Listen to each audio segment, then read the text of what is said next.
she's going to have to.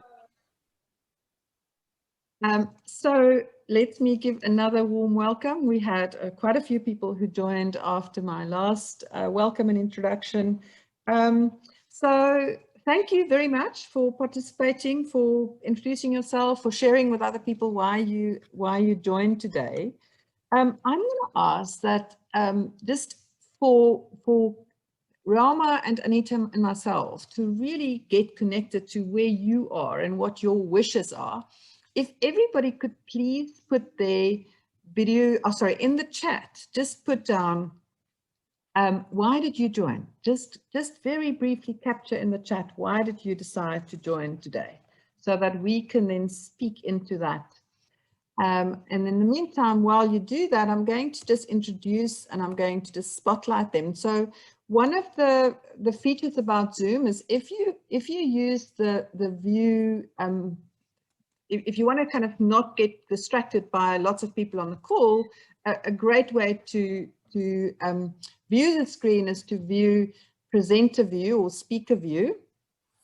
And so what you've got on the screen now, Rama Naidu and Anita Moerman van Blankenburg, they are both, and I'm going to add myself to that, they are both flawless consulting facilitators. So they're going to talk about their own experience. And they are now very actively reading what you are saying in the chat so that they can speak into that while I give a little bit of background and context to this conversation. So quick background to flawless consulting. What is it? What is it about? So the material comes from Peter Block's work. He's the kind of thought leader in the space of organizational development. He was working as an internal OD consultant at ExxonMobil, and he was asked by an IT manager to share with him, who came to him and said, Peter, we've got so much to offer as IT manager, as IT people, and we are not invited into the conversation by our colleagues, and we want to learn how to influence them better. So about 40 years ago, the first edition of this book was published. This book is here on my desk. I should pull it out. And at the time, he went to Pfeiffer to ask whether they would be willing to publish the book. And they said, yes, like it, but we don't like the title. He wanted to call it Powerful Influencing. They said, we don't like the title. It's not going to be, people aren't going to be excited to read the book. And they then decided on this title, Flawless Consulting. So for the last 40 years, all of us have been facilitating Flawless Consulting. Have had to spend the first part of the session explaining that this is all about influencing. And so please don't get put off by the word consulting. When we use the term consulting, we mean the process of influencing. So this book has become the best-selling book that Pfeiffer has ever published. And more than 2 million people around the world have attended the 2-day workshop. In South Africa, more than 5,800 people have attended the course.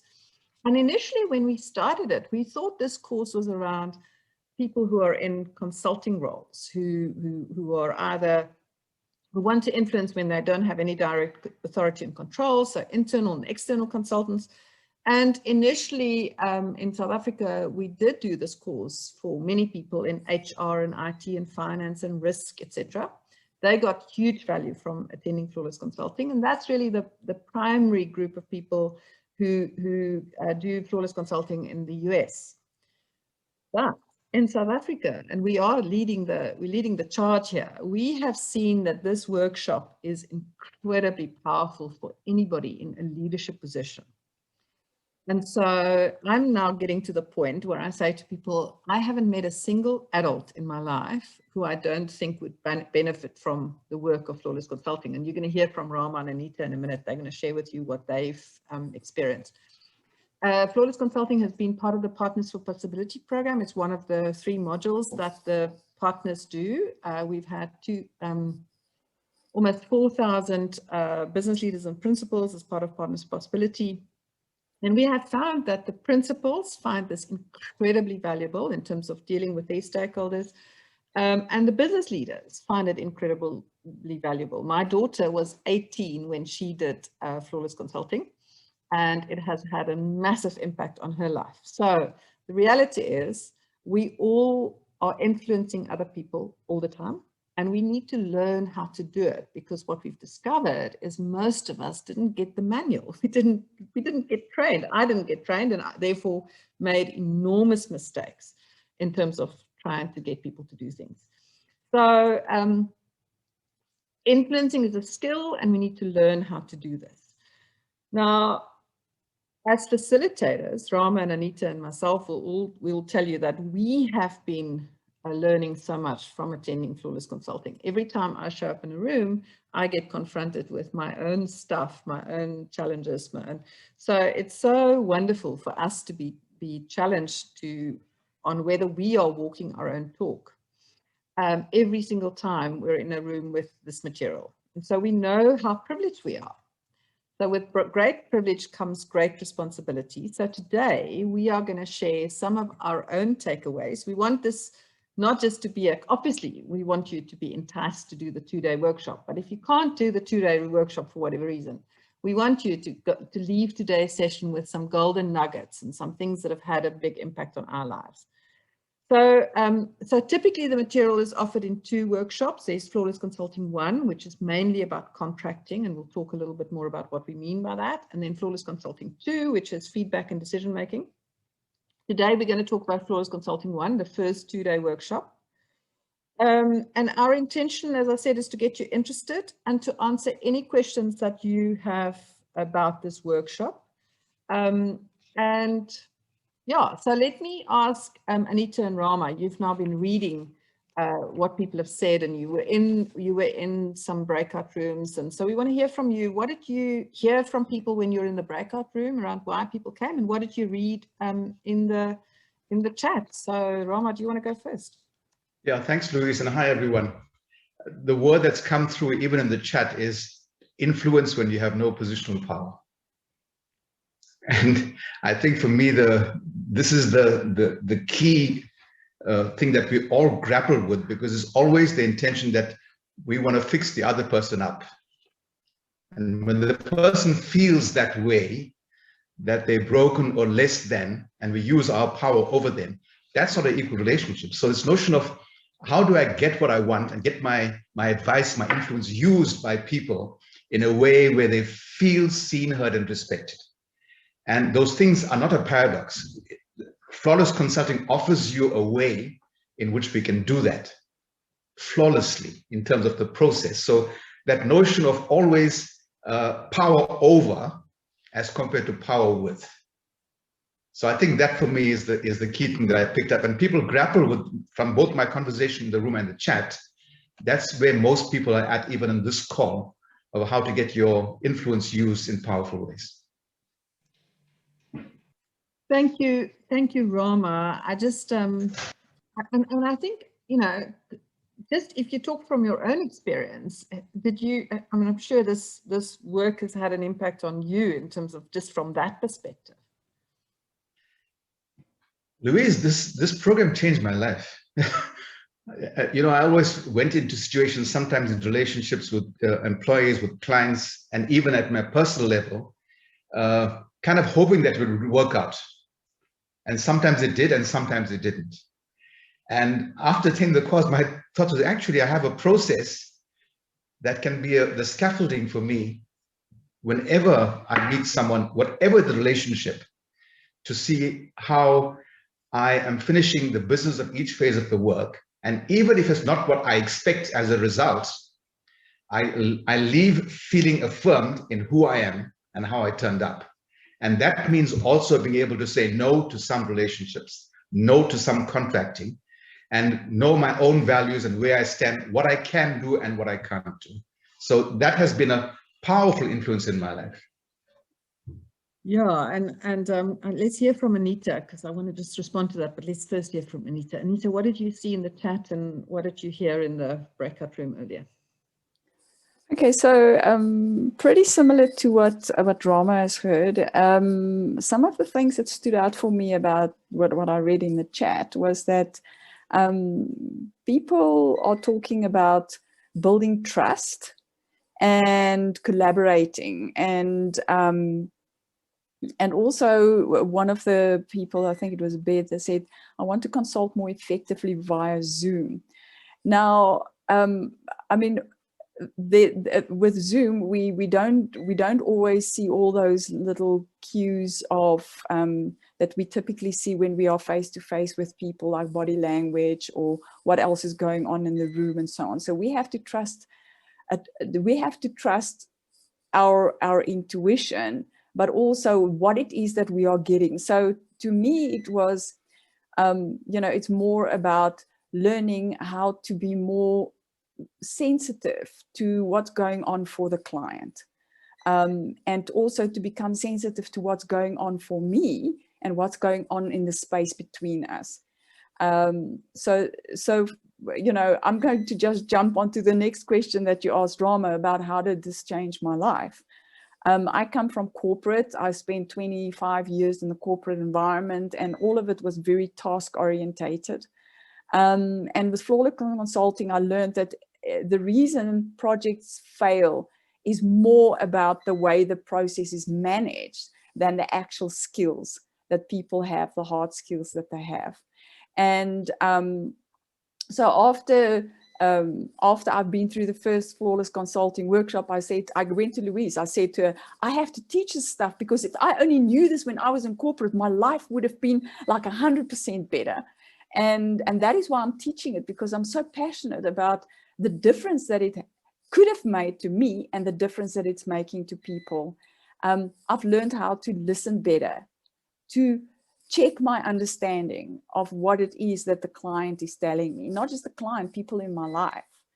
I've learned to be more compassionate, and I've also learned not to just take things at face value, whatever the person, to stay out of problem solving mode and to wait until I have enough information before I make a recommendation, to just sit back and relax more and not attempt to be so helpful, but to rather be of service to the client.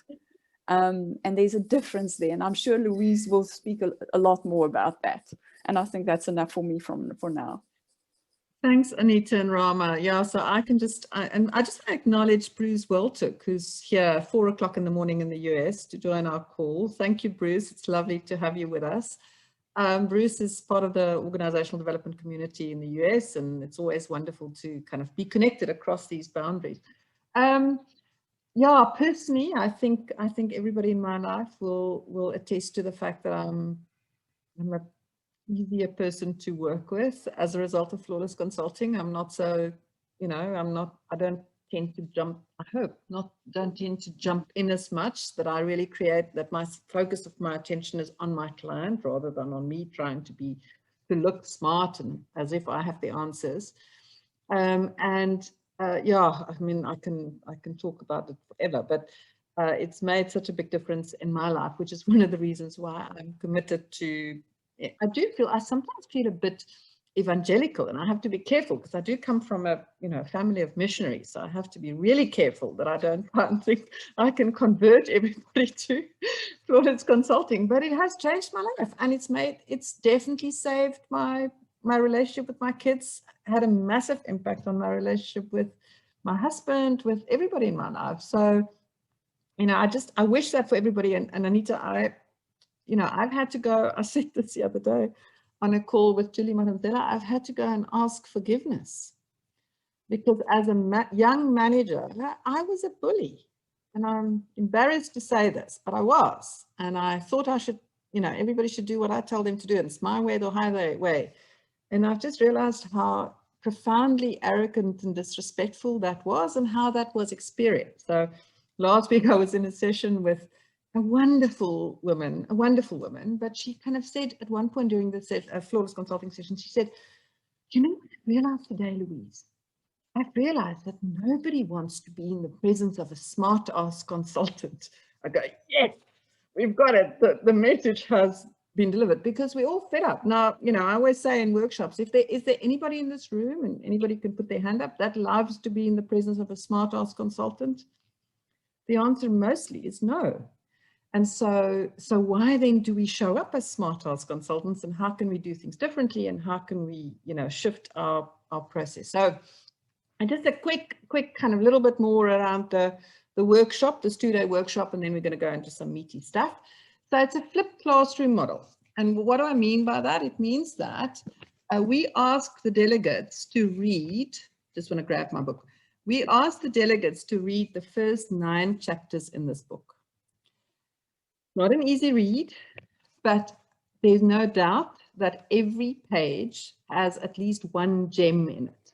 So if you think about it, that it's 290 pages, or 300 something pages, there's at least 310 gems that you can take away from it. So that's why it's, you know, on my desk, because I want to be reminded of those things all the time. So we ask them to read the first 9 chapters, and then we go into the workshop, and the workshop is highly interactive. It's a skills development. It's an opportunity to practice stuff. It's designed as an adult learning experience. And we regularly hear from people that this has been the best 2-day workshop that they've ever attended.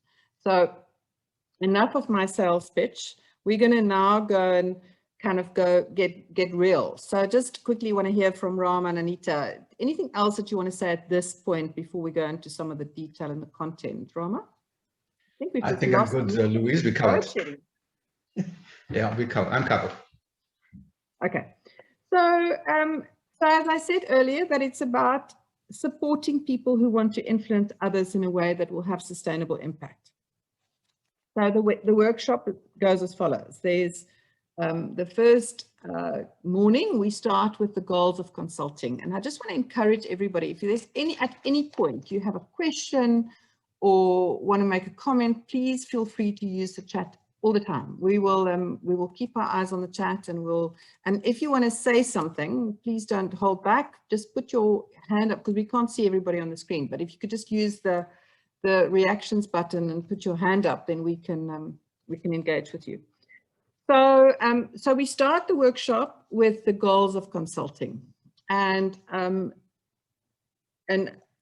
the reality is that when we introduce people to the idea that what we are advocating through flawless consulting is 2 things. We want the consultant to firstly deal with the issue or the opportunity at hand, and secondly, build capacity.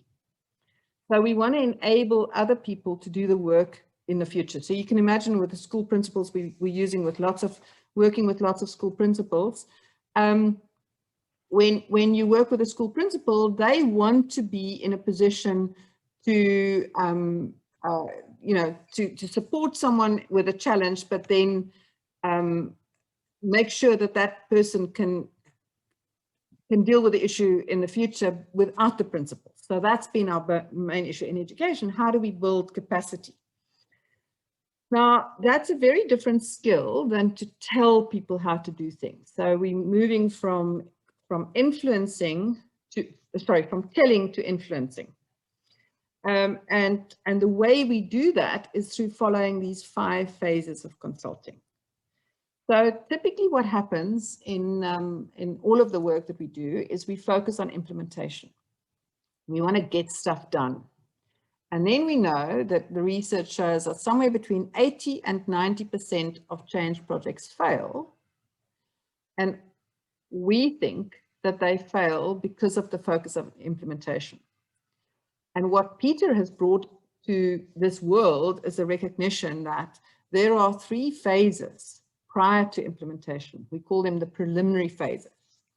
And those 3 phases will ultimately, how you do those 3 phases will either support your implementation and make implementation flawless and without kind of lots of hiccups, or if you don't do those, it's like trying to put a roof onto a house without having built the walls and the foundation. So the 5 phases, and I'm going to ask Rama and Anita to talk a little bit about what they've taken away and how these 5 phases, how they've integrated into their lives. But the 5 phases are the following. The first phase is the contracting phase. This is where whoever's trying to influence someone else and the person I'm trying to influence come to some agreement around what are we trying to do together. And we'll talk more about that in a minute. The second phase then is discovery. that's where we look at what the real issue is. And we're also very clear that we don't want to go into discovery until we've got permission from the client. The third phase is feedback and decision making. This is where we now look at the data that we've gathered during discovery and we decide what are we going to do with regard to this issue or the opportunity. We then go to implementation, and finally we do the review phase. Now, what's interesting about these 5 phases is that these apply everywhere. So there's no, you literally, when you look at kind of successfully influencing people to do things in a way that you want them to be done, or in a different way to what they've done in the past, you will always go through all 5 of those phases. So I have come to think of flawless consulting as the gift that keeps on giving. Every single time we're in the room with this material, we learn something, we get something new from it. So I'm now very excited to hear from Anita around, Anita, what have you taken away on your journey from those 5 phases? And if you think of each of the phases, what were your golden nuggets? And we specifically want you to mention those golden nuggets so that everybody on this call will have something that they can, some ideas that they can take away. So your golden nuggets for those 5 phases. Thank you, Louise. I'm glad you asked me first because we've got load shedding. My UPS is just given in and I'm on cell data and I don't know how long that's going to last. So, you know, one of the key takeaways for me about taking care of the phases in the right order is to not jump in and make recommendations just based on what is presented in the contracting phase. So the first phase, the contracting phase, basically deals with, you know, not just what we're going to work on, but how are we going to work together. And what stood out for me is to not just take care of the task or the technical aspect of the problem, but also to take care of the relationship side of the program. The problem or the issue or the project we're going to be working on. What we need to do in the contracting phase, and what I have discovered, is that the more I listen, the better my understanding is. And then very key thing is to exchange wants and offers. What is it that I want, what the client wants from me, and what is the future that they desire? Because those things could be 2 different things. For me to make that distinction is very important. And then for me as a consultant, in an assertive way, to also express what it is I want from the client. Because if there's going to be a partnership, we have to be collaborative, and we have to be assertive, which means that we need to respect our own rights as well as the rights of others. So a lot of the time, I think as consultants, we want to solve the problem. We either consider our own rights to be the hero, or we don't consider our own rights and say it's all about the client. It's important that we consider both the rights of the consultant and the client, or both the rights of the person who's going to be working on the issue, as well as the person that brought the issue. And then to wait and not make recommendations early on, to sit on being helpful and wait until we've gone through the discovery phase and collected more information and get a clear picture of what the real issue is before recommendations. And 95% of the time, my experience is 95% of the time, the recommendations I would have made in the contracting phase, if I didn't wait, would be wrong. I needed to go through a process of discovery before I could make proper recommendations. I'm not sure if there's more I could say at this stage. I don't want to hog the time. No. So we'll come back to you. Hopefully we will, Anita. So keep. I'm just making, as you were talking, I was thinking, oh, I need to mention these 5 things. So as you hear Rama and me talk, maybe there's something else that's going to kind of pop up for you. So Rama, and we hope we're going to keep you. But Rama, let's go to you. Thanks, Louise, Anita. I think for me, in terms of the phases, the most important part is the contracting phase, because it's a place where I make contact with the other person. And the underlying question is, do we want to work together? Do I see you? Am I in your shoes? Do I understand your situation you're in, so we can start to have the conversation? If we can't get that right, it's almost futile going forward with that agreement because there are too many underlying issues. So the contracting phase for me is putting those on the table in a way that makes the other person, I'm intentionally not using the word client, the other person feel seen and heard. So the playback for me is, have I heard what you think the problem is? With compassion, without judgment, cleanly. What am I hearing from you? And that playback is so important because the other person has a chance to correct you in that space. Actually, no, that's not true. And so that back and forth for me is extremely powerful. And the second big thing about contracting is, and Anita, you spoke about it, is when we ask this question, and such an important question, so what do you want from me? It seems like a very simple question, but it's a very powerful question the way it's asked. It forces the other person to frame, what is it that they want? What is it that they want from you that is most useful for them and their work? And as I listen to that, my notion of being authentic is, can I deliver that? And if I'm unable to do that, then we begin a process of negotiating our wants and offers to the point where we have some kind of agreement. And if we get those things right, and I always like to slow this phase down really a lot, because I believe once we've contracted and we have an agreement, let's talk about resistance as another issue, then it's almost saying, whew, the big thing is done. We establish how we're going to work together, and then we start talking about the work. Without that trust in that relationship, it's very difficult to go forward. In terms of the discovery phase, which is also really interesting, is the notion of how it's easy for us to blame everyone else except ourselves. You know, all these people are not doing their work. This team is incompetent. There's something wrong with them, so I got to fix them up. And when I change that notion in that process, we ask this really powerful question, so that's great, but what's your contribution to the problem? The first response is indignation. What the hell do you mean, my contribution to the problem? And as they dig down, and sometimes it takes a bit longer to say, wow, there is never a situation where I don't contribute to it in my own life. And it's being able to be humble enough to accept that as a powerful thing. So those two things are important. And I think the third element in the preliminary phase is that notion of when we give feedback to the client and present the whole picture to them. And they hear it played back without judgment, with support, with trust, with authenticity, with the notion to say, listen, we're in this together. And in that place, I can use my presence and value the presence of the other to actually say, this is the work that we have to do. Are you up for it? And if the answer is yes, then I've used my influencing properly and I've made the client or the other person receptive without using power over. I think once we get those three things done, the implementation, evaluation might be out of our hands, but we can still be very supportive in the process as it goes forward.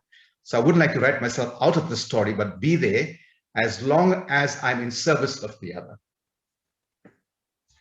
Thank you, Rama. Wow, so much to kind of be thinking about. And I hope that I really want to encourage anybody, if anything that what we say resonate with you, to just kind of put down your thoughts in the chat, or if you have a question about what we've just said, or just want to say, yes, you agree, whatever. It's just so nice to kind of hear your voices. So while you were talking, Rama and Anita, I was thinking about a few things that has really had an impact for me. One is, you know, Peter Block is very well known for these kind of very powerful one-liners. So one of the one-liners is that the delivery vehicle of my expertise is my humanity. And I think you were both just demonstrating around how when we show up fully human with warts and all, and we show up with a commitment to partnership and to work with our clients rather than some kind of hierarchical issue, relationship, then our chances of having that impact and getting the people to make the decisions about how to go forward in a way that kind of is influenced by us is just so much better. And then the other thing, just Rama, when you were talking about contracting, it is about slowing down in order to go fast later. So what we find is most people say, well, we don't have time to all this preliminary stuff, and we're going to go straight into implementation. And then we've got this beautiful Dr. Phil question that says, and how's that working for you? And it's not working. Most people say it's not working. Our implementations, implementation takes longer. We don't have the, we get lots of kind of roadblocks along the way. And then Rama, you've just put something in the chat, which is what I was also thinking about when you were talking, is that, this idea that whatever the client says is the problem is not the problem. Because if that was the problem, the client would have resolved it. Now, as a consultant, I'm going to meet my client where my client is at, which means I'm going to go with that story. And I'm going to then take that story into a discovery process, but I'm going to always have in the back of my mind that whatever the client says is the problem is not the problem. There's something underlying it. And my job is to help the client to get to that thing that's underlying it. The other one, which has been, I don't know, Rama and Anita, whether I've recently been reminded of this, and I was kind of surprised because it's so obvious, but this idea that it's better to contract in peacetime than in wartime. So often, so I've learned now in that contracting phase, to have the conversation around what might go wrong, what might we encounter, and let's contract for that when we're still in a good place with each other and when there's not been a hassle and an issue, so that when the issue or the hassle come, then we can deal with that better. And then the other thing, Rama, and I think this is something that I remember from one of the workshops that you and I were in the same room, is this idea that as a consultant, I have a choice around where do I put my attention. Am I trying to get the attention on me as the clever person who's kind of giving all these advice, or is my focus on the client, and my intention is to help my client succeed? And what I've realized, this has been an interesting kind of realization, which again, I'm a bit embarrassed about that it took me so many years to get that, is that none of my clients are interested in how clever I am. What they want to know is whether I'm going to help them be successful. And so my focus of my attention had to shift. So, so for those people who are leaving, we understand that you have to leave. We are recording this. We will send the recording, but if you are able to stay with us, it's just lovely to have you with us. I want to talk a little bit more about the rest of the kind of design, and then we're going to hear from Rama and Anita again, and then we're actually going to see Rama and Anita in action. So in the rest of day one, so we start day one, as I said earlier, with goals of consulting. We go into the phases of consulting. We then look at consulting skills, very specifically around who's the client is one of the key consulting skills.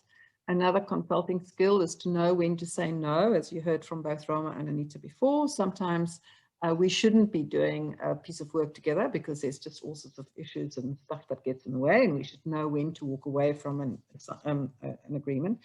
So another beautiful Peter Block one-liner that says, "What if I cannot say no, my yes doesn't mean anything."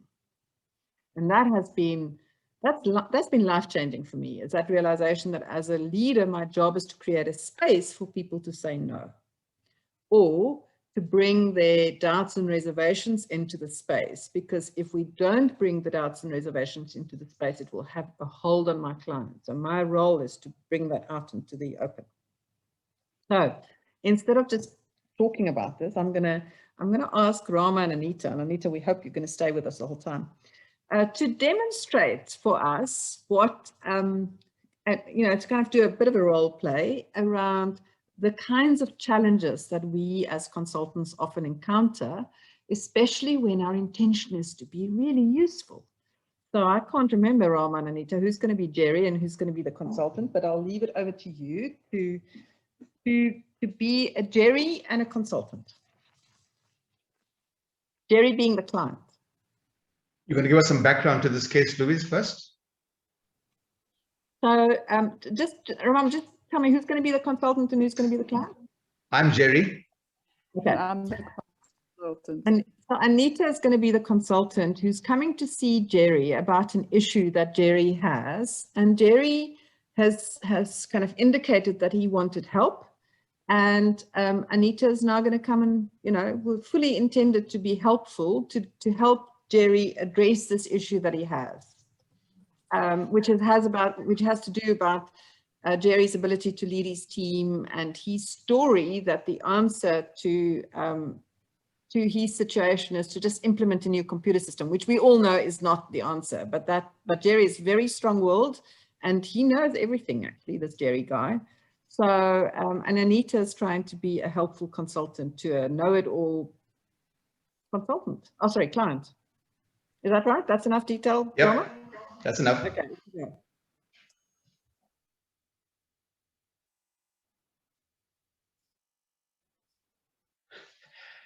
Have we just dropped? Anita again.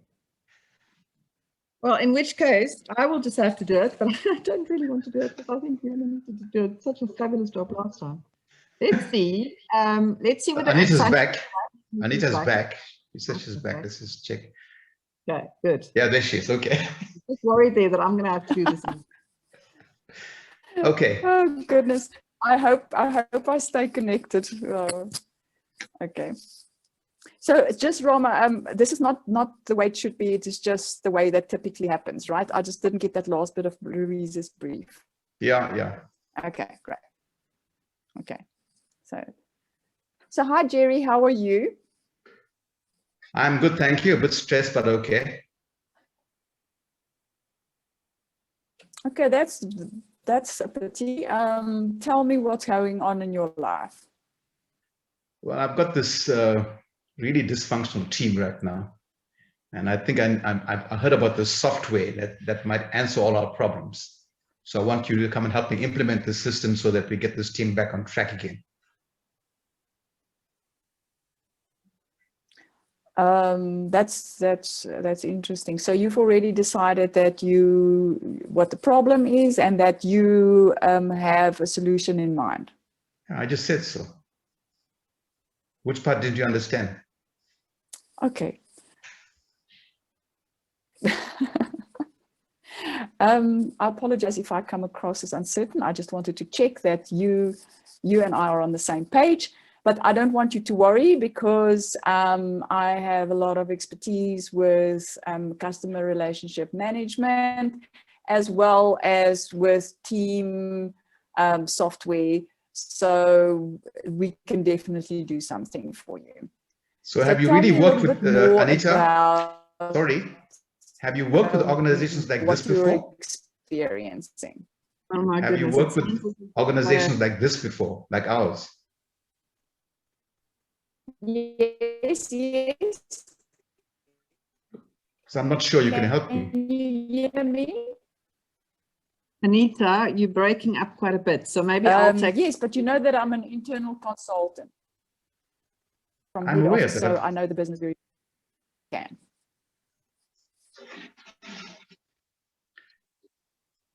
So what do you suggest? I've only got about 10 minutes. Okay, Louise, are you going to take over?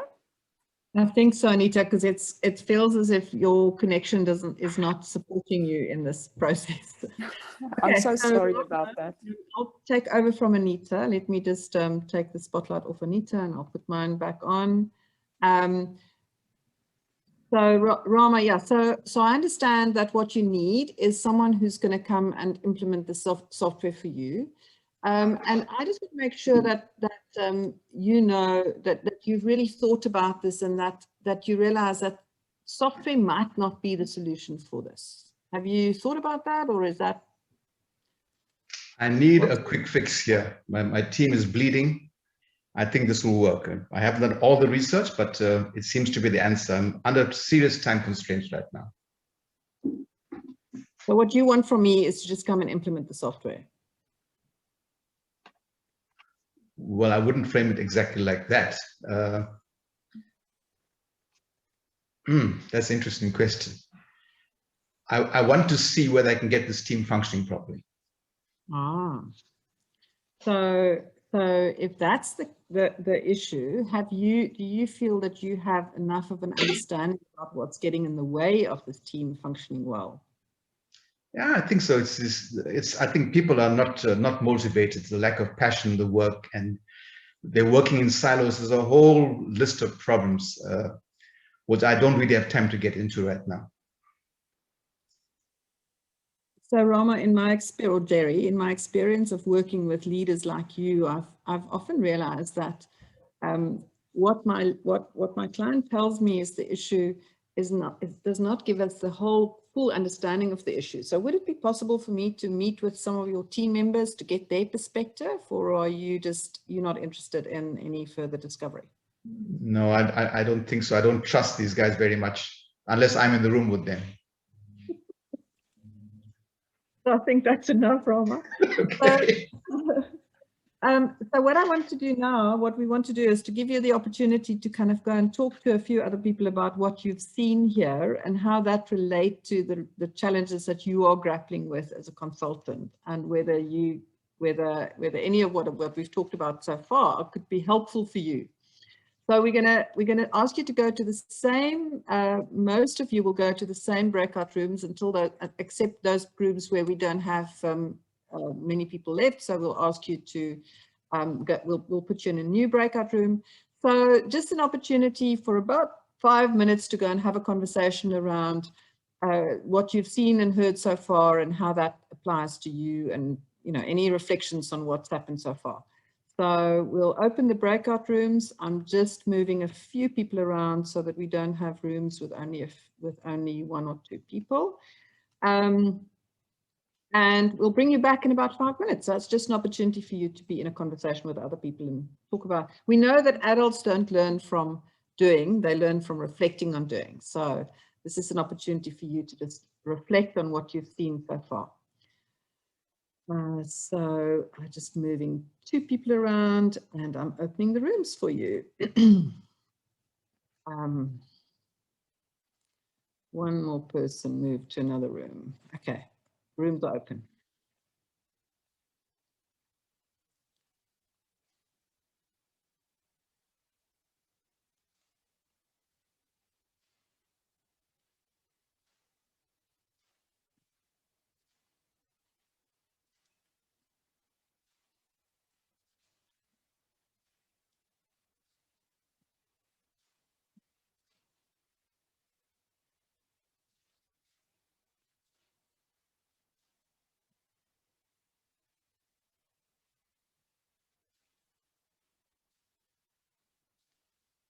So we want to share. Before we do that, let's just hear some thoughts and responses to what you've seen and heard so far, and maybe that role play that didn't quite work the way we wanted to. Maybe you've got some thoughts and responses to that. So the way to indicate that you want to say something or respond is just to unmute yourself or to put your virtual hand up, the blue hand on Zoom. But if you just unmute yourself, we'll create an opportunity for you to just contribute, ask the question, say something. We actually phoned Jerry's superior and got him fired, so no need for any more discussion. So, how many Jerrys are there in the world that we live in, Christo? There are many Jerrys all over this show. Even though we do want to fire them all, they're there. And the question is how we're going to deal with them, because we have to develop the skills. Janine. So it is very interesting to understand that you first need to establish a relationship before you can start contracting, because you need to understand who and what the person is, and also to discover if you understand exactly what the challenges are. So there are quick fixes. We don't say there are not quick fixes, but we need to understand that a quick fix usually is a yes or a no. But you need to understand what is the real problem. And we also said that in the contracting phase, you need to make or break and determine if you can work together. Yeah, and so often, as you know, Janine, we skip that phase. So we go straight to implementation and we don't have that agreement around how we're going to work together. And that's, we found, most of the challenges. I see David's hands up and then Tharusha's hands. So David? Thanks, Liz. For me, the crucial issue of building that relationship up front is, without that, it's often very difficult to get to the crux of what the real problem is. Because until you sort of get their guard down and you get them to talk more openly about what's really going on and sort of the real problems they're experiencing. Unfortunately, I've been in the wrong end of this, where I've rushed in, started doing some research and started doing work and trying to identify solutions. And meanwhile, I was chasing my own tail because I hadn't identified the proper problem. And you've just got to be very careful that you build that relationship and actually get to the nub of the real problem. Exactly. And I think just to kind of build on that, and it is about having the client's permission that he or she wants to give you the real story. So often as a mother, and I can talk about this as a mother, I think, well, my job's to mother and I should be able to tell my children what they're doing wrong and I should give them feedback. And my biggest discovery through this work is that no one, not even the 13-year-old, want unsolicited feedback or advice. And my job, if I want to be successful as a consultant or someone who's going to influence other people, is to make sure that I have the agreement that they are interested in my perspective. And that's part of building the relationship. So yeah, David, we've all got scars to show from not following this process. Let's hear from Tharusha. Hi, Louise. Thank you. This is really quite informative and yeah, quite enjoying it. So what I wanted to add was that what Rama said really rings true with regard to the rights of both parties needing to be taken into account, because part of you wants to just jump in and say, no, but hang on, let me try and solve your problem with, can you just give me more information so that I can help you? And I'm sure that I want to help you. But then the other part is needs to consider, well, as you say, does the other person really want your help? And if they don't want your help, it's better for you to walk away now, because you need to protect yourself from that kind of stress and that kind of just sheer frustration of trying to deal with that person. So I agree with what people have said in terms of being the consultant and trying to find a workable solution, dig deep for the pain, look at what needs to be revealed and all of that. And on the other side is, as a consultant, we need to make that decision and agree with what Peter Block says. If you can't say no, then your yes means nothing. Absolutely. Thank you. Absolutely. And so that's really important, because Tharusha, as leaders and managers, and we think as problem solvers, most of us have thought that our answer is to give advice, tell people what to do. And then when we get all that resistance that inevitably comes from unsolicited advice being given, we go, why don't these people want to accept what I have to offer? But it is because we haven't got clear about that additional agreement, that initial contract. Thanks, Tharusha. Sibongile. Thanks, Louise. In our group and reflection, we wondered if it would be appropriate to ask the question to Jerry, why do you think that the software, or how do you think the software is going to solve your problem? Or would that be too attacking and aggressive? Yeah, but we wondered if that would be an appropriate question to ask. So the point is that this particular Jerry, we kind of created him as a bit of an arsehole. So he wasn't going to be interested in kind of having that conversation. But that is definitely, Sibongile, one of the things that would be useful to do, is to really help get an understanding of what is the client's story. Now, often that story is what's keeping them stuck. Now, in this case, the Jerry he's a bad manager and he doesn't know how to work with people. And now he's kind of he's deciding that IT is going to be the solution. But many people that in my life have a story around, I think the answer is whatever, because otherwise they're going to have to confront the fact that they are contributing to the problem. And my job as a consultant is to help them to reframe the issue in a more actionable way.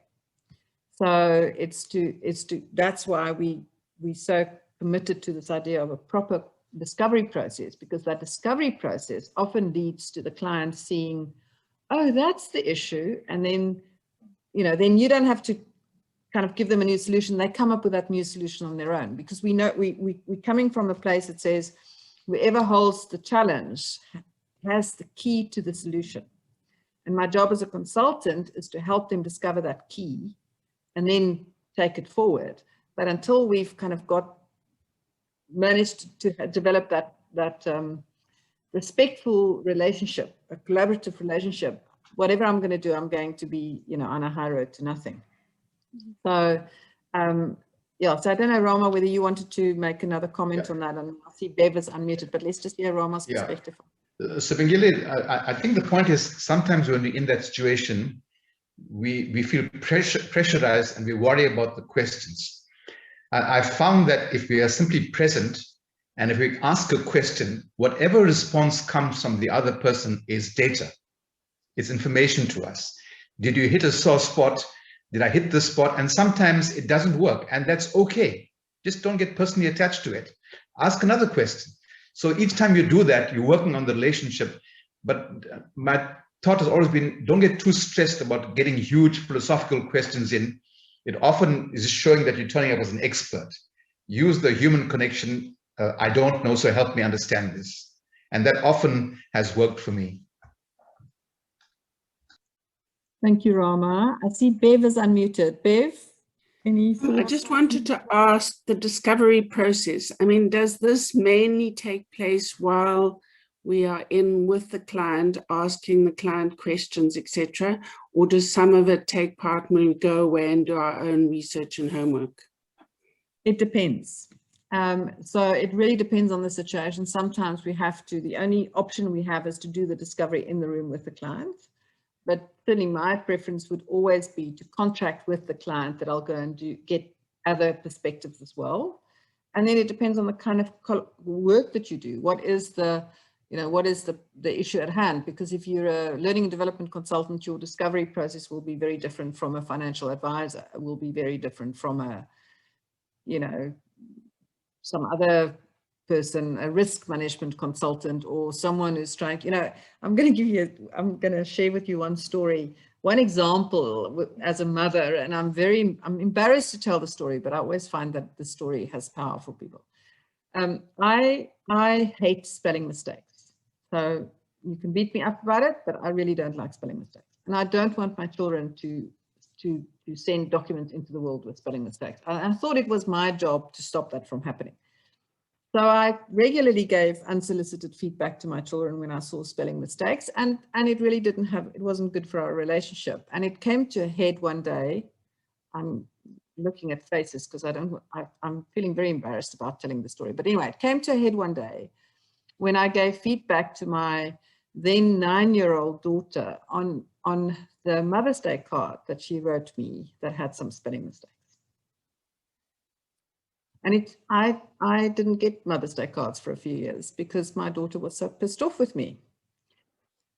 And then I realized that to give unsolicited feedback even to your 9-year-old daughter on spelling mistakes on the Mother's Day card just isn't a good idea. So I've learned to treat her with far more respect. So now when I see a spelling mistake, I ask, Helen, do you want my feedback on spelling mistakes in this document? And she would sometimes say, I'd love to have your feedback. Sometimes she'd say, no, I don't. The document's already gone out and I'm not interested in your feedback right now.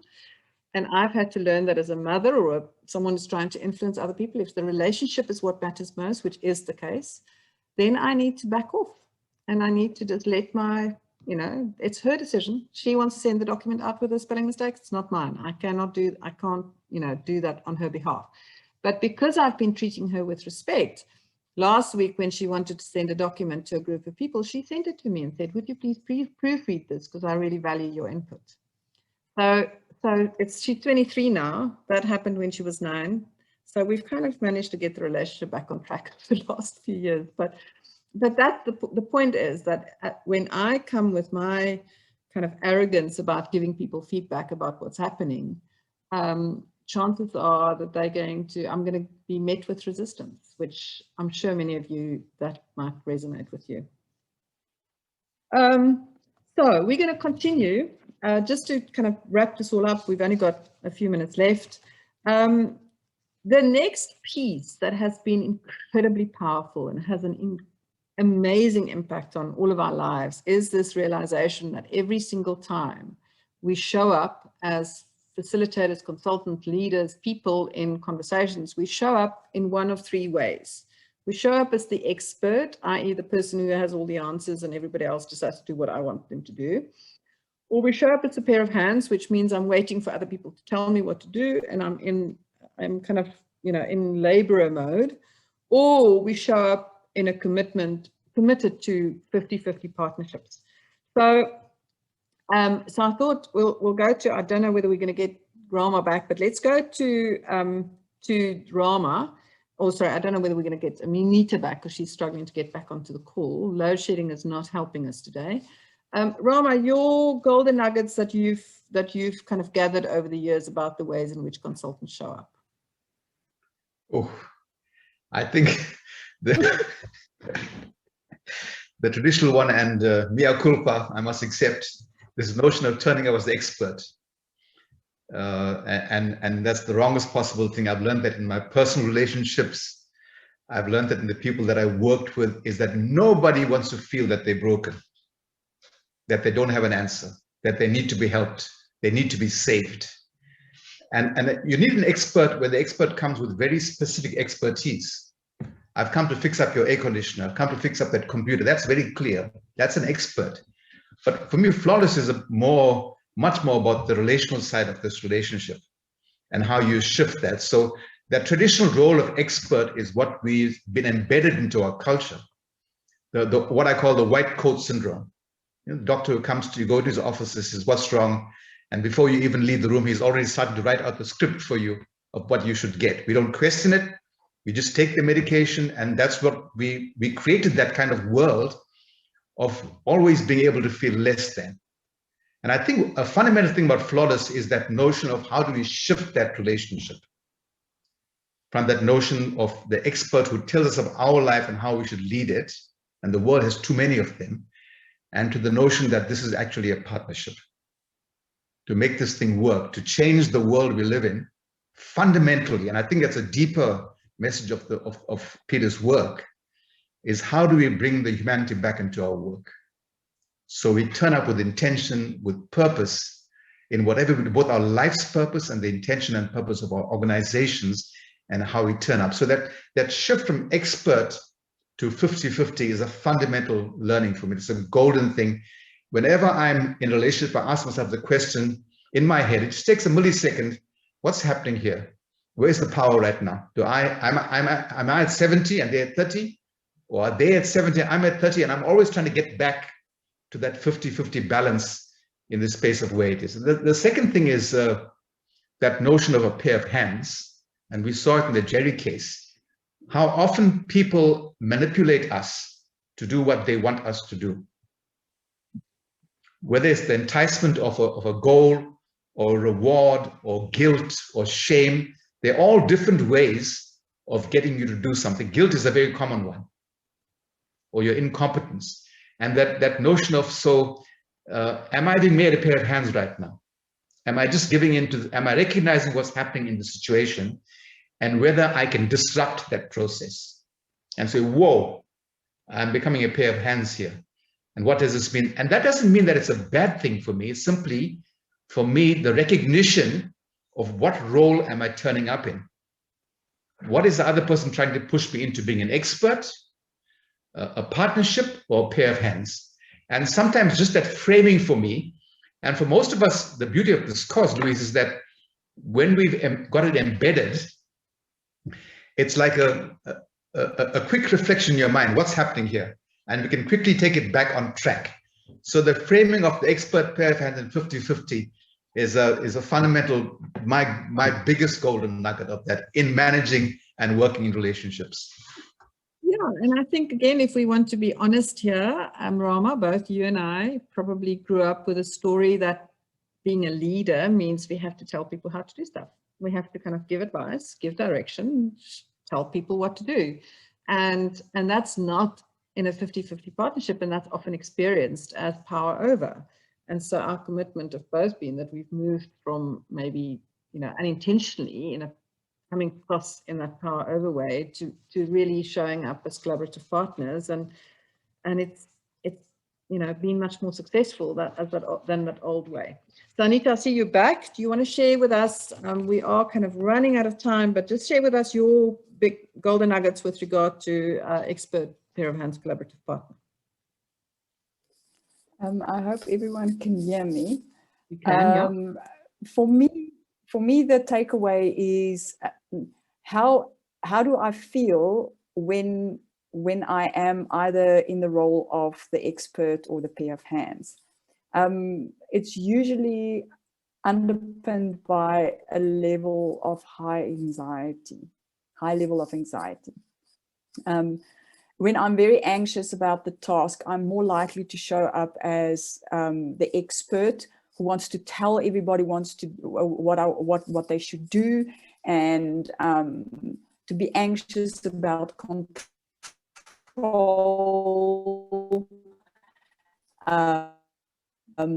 and also just for me, again, when I'm in the pair of hands, I feel like I'm being used and abused. I'm anxious about the relationships. Am I pleasing this person? Do they like me? Will they give me work? Therefore, I will do whatever it is to please the person, and therefore giving up some of my rights. And again, it doesn't feel good. It's not a place of comfort and high levels of self-actualization. It's a place of discomfort, where when I am in a collaborative space, I'm confident, I am comfortable, things flow, there's a lot of to and fro communication, and there's give and take. It just feels better. So I'm always telling people, listen to what your body tells you when you are in a consulting or in an influence, in a space where you want to influence a person, because there are usually these telltales of high anxiety about either performance or about the relationship. And if you can try and get out of a space where you say, well, what if that is not the most important thing, but valuing both the task and the relationship, and becoming more self-assured. Like, I don't have to save the day. I'm not Superwoman, but I'm also not the mop that you wipe the floor with. I am a person with knowledge, and I respect your knowledge of your situation, which is better than mine, but also I want to be respected. Okay, it looks as if we've got knowledge and knowledge on how to influence this, where my... Okay, so for some reason we've got challenges with hearing Anita again. So thanks, Anita. I think we got a good sense there. The last point that I want to leave you with in terms of these ways in which consultants show up is how often our being helpful is experienced as a judgment. So Peter talks about being helpful is often a colonial act. And so that's one of the things that we discussed at length in the workshop. So we've come to towards the end of our session today. In the Flawless Consulting workshop, we also spend time working on resistance. We develop the skills to clearly articulate what we want. We do some integration.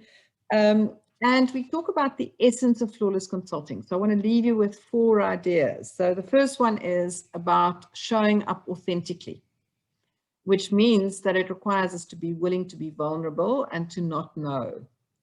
And what we're discovering time and time again, when we show up willing to be vulnerable and without knowing, it creates a space for my client and the other people in my world to kind of shine and you know, for their eyes to shine, rather than it's all being about my eyes as a consultant or an influencer. So authenticity. The second point that you've heard mentioned a few times is about compassion. Many years ago, I was grappling with the idea of compassion, and I spoke to the woman who founded Compassionate Listening Network, and she says, when someone feels listened to, she says, oh, we've got KPIs for compassion. I said, what do you mean? She says, when someone feels listened to compassionately, they feel seen, heard, and loved. And as a consultant, when I can make my clients feel, when I listen and treat them in a way that makes them feel seen, heard, and loved, they're far more interested in what I have to offer than when they feel judged and criticized, which is often that kind of subtext that came from me trying to be helpful to other people. So when I go to my daughter and I kind of want to help her with regard to her spelling mistake, there's a judgment in that. And inevitably, I'm going to get a response to that judgment. The third point in Flawless Consulting is about doing these phases in order. So it's about doing contracting before you do discovery before you do feedback and decision making, and that has to happen before you do implementation, and then finally the review model, and then lastly the idea that as consultants we are being challenged to be the model. So you know, for us to walk our own talk. So I hope that's been useful. We've been grappling with how do we give you a sense of the power of this work without doing a sales pitch. How do we make sure that you get something of value? And I'm hoping you've all taken some notes and got some one-liners. Obviously, we want everybody to have the opportunity to attend the workshop. So I just have to say for the 42 people left on this call that we do have one more public workshop that will be done towards the end of June. And we have 3 seats left, and you know, in the spirit of all of these kind of marketing organizations, we're going to offer those 3 seats at a 20% discount today. Anybody who wants to book a seat on our next public workshop at the end of June, we have 3 seats left, 20% off for those, and then there'll be another public workshop in September if you're interested. And then obviously we do Flawless Consulting in-house with intact work groups, and that has enormous value also from a skill development, but also team development. So I'd love you. So in the spirit of adult learning, we know adults don't learn from doing. We know they learn from reflecting on doing. So I'd love you to just share maybe your one key takeaway from the session. If you could share that in the chat. And a spirit of generosity. And then I'm also going to ask Taryn to share with us the link to the evaluation or the feedback form. But if each person could just share what is their one key takeaway that they took away from today's session, that would be so wonderful. And then I'm going to ask, while you're thinking about what's your key takeaway, I'm going to ask both Rama and Anita to share with us one last thought, one last idea that you want all of us to take with us and remember as we go back into our workplace. So Rama, we'll come to you for just 1 minute of podkos, as Tuli Maranzela call it, and then we'll go to Anita if we can hear Anita. So when we internalize the flawless consulting methodology, the steps, it is a both gift to myself and a gift to the people we work with. It's what the world needs. Thank you, Rama, and thank you for everybody who's sharing their takeaways. That's just so powerful. Thank you so much. Anita, your last podkos for everybody. Yeah, it's just a comment on dealing with resistance. It's such an important skill because we often think that resistance is about what we do as the person trying to influence the other one. And resistance is actually more about what's going on in the client, the person that you're trying to influence. And it's so important to understand resistance and to deal with it in a healthy way.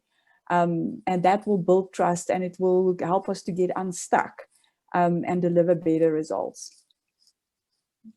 Thank you so much, Anita and Rama, for those reminders. That really gives expression to this idea that the delivery vehicle of my expertise is my humanity. Thank you also for everybody who's sharing their takeaways. If you are able to click on that link to give us feedback, we would love that.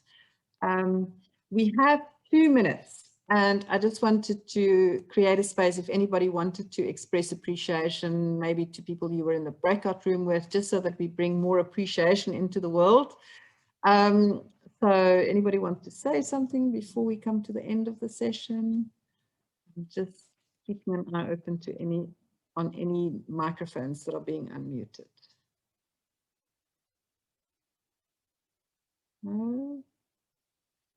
Okay, well, in that case, I'm going to say thank you so much for joining us. Thank you for sharing your takeaways. Please be in touch if you're interested to know more. And we look forward to seeing you at one of our next sessions. So have a wonderful day.